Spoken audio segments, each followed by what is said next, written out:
सदगुरु कबीर साहिब से किसी भक्त ने प्रश्न पूछा कि संसार में आपने क्या देखा है। हर मनुष्य संसार को देखता है, लेकिन सबके देखने का अंदाज बिलग बिलग होता है।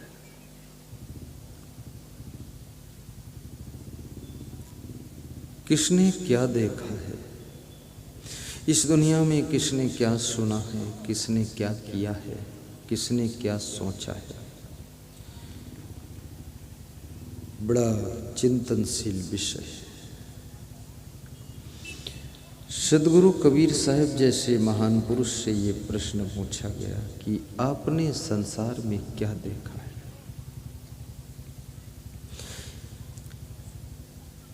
मूलधर समागम से जब तुम वापस लौट कर जाओगे, आपके गांव में परिवार में कुछ सदस्य आपसे पूछेंगे कि आपने मूलधर के सुखद सत्संग समागम और विशाल भंडारे में क्या देखा,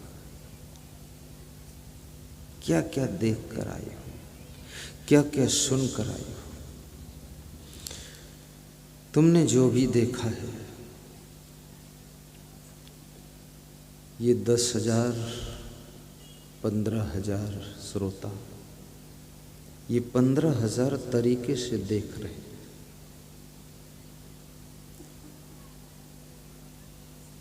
कोई मंडप की शोभा देखता है, कोई लाइट देखता है, कोई फूल माला देखता है, कोई व्यास गाजी की सजावट देखता है, और कोई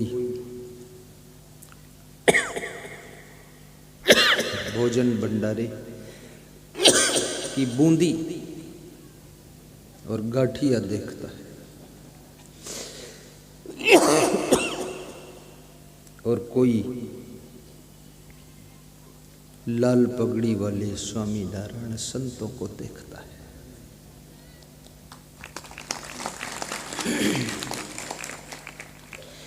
कोई सफेद पगड़िया वाले को देखता है,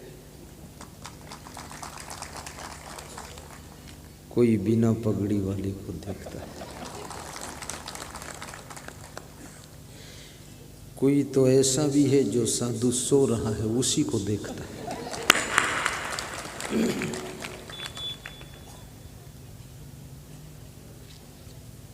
और ये मत समझना कि तुम ही देखते हो, ये साधु भी बहुत कुछ देख रहा है। साधु देख रहा है कि कौन भगत खुश है, कौन भगत कम खुश है, कौन ज़्यादा हंसता है, कौन कम हंसता है, कौन ज़्यादा दुख में डूबा बैठा है। साधु भी देखते हैं।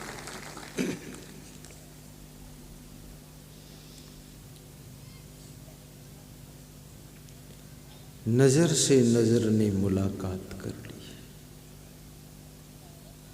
यहाँ 20,000 नजरें हैं।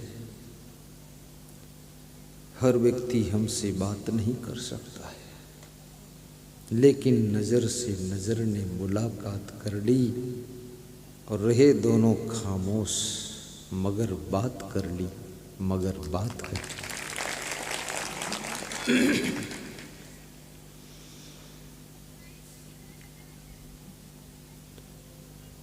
विचारक कहते हैं कि जिसकी नज़र बदल जाती है उसकी ज़िंदगी का नज़ारा बदल जाता है। जिसकी नज़र बिगड़ जाती है उसकी ज़िंदगी का नज़ारा बिगड़ जाता है, और जिसकी नज़र सुधर जाती है उसकी ज़िंदगी का नज़ारा सुधर जाता है, और जिसकी नज़र किसी के ऊपर लग जाती है उसकी तो ज़िंदगी ही बिगड़ जाती है। इस दुनिया में कोई लाठी से मारता है, कोई नज़रों से मारता है, और कोई आँख मारता है।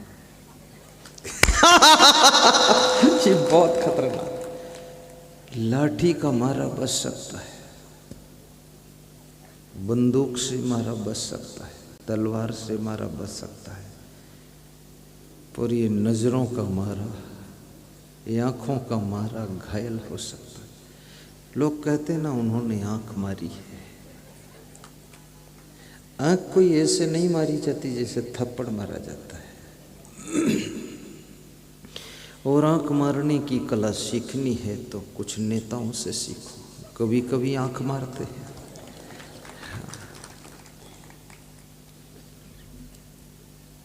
और मैं तो कहता हूँ किसी को कुछ भी मारना, लेकिन आँख मत मारना। इस सभा में भी बहुत से आँख की मारे हुए घायल लोग बैठे हैं। आँख की मार बहुत खतरनाक है। साधु को भी कहीं भी जाना चाहिए तो आँख की मार से बचना चाहिए। मेरे साथ एक बूढ़ा साधु था, वो कह रहा था आँख से आँख न मिले तो आगे कोई दुर्घटना नहीं होगी। आँख से आँख,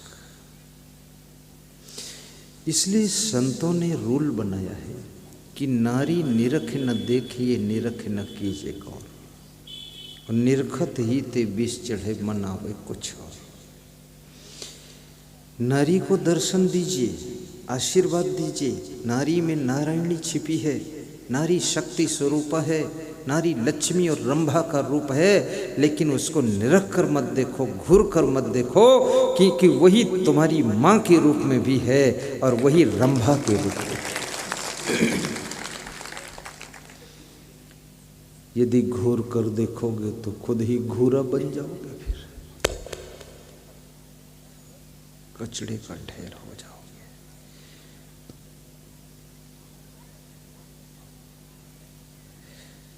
तो कबीर साहिब से ही प्रश्न पूछा गया है, आपने संसार में क्या देखा है? और शास्त्रों में ये भी लिखा है कि स्त्री पुरुष दोनों त्यागी हों तो भी उनको अलग अलग रहना चाहिए। तुलसीदास कहते हैं नारी पुरुष दो हैं त्यागी तदप रचिए जिम तृण यागी। जैसे आग और फूस को, घास को अलग अलग रखने से दोनों ठीक है, लेकिन एक पास रख दोगे तो आग फूस को जला देगी और आग जलाने के बाद खुद ही खत्म हो जाती है। कितनी आग लग जाए इस मंडप में, लगेगा बहुत आग है, लेकिन सब जलाने के बाद आग का भी अस्तित्व वहाँ खत्म हो जाता है। याद रखना, जो दूसरों को मिटाता है अंत में वो खुद ही मिट जाता है।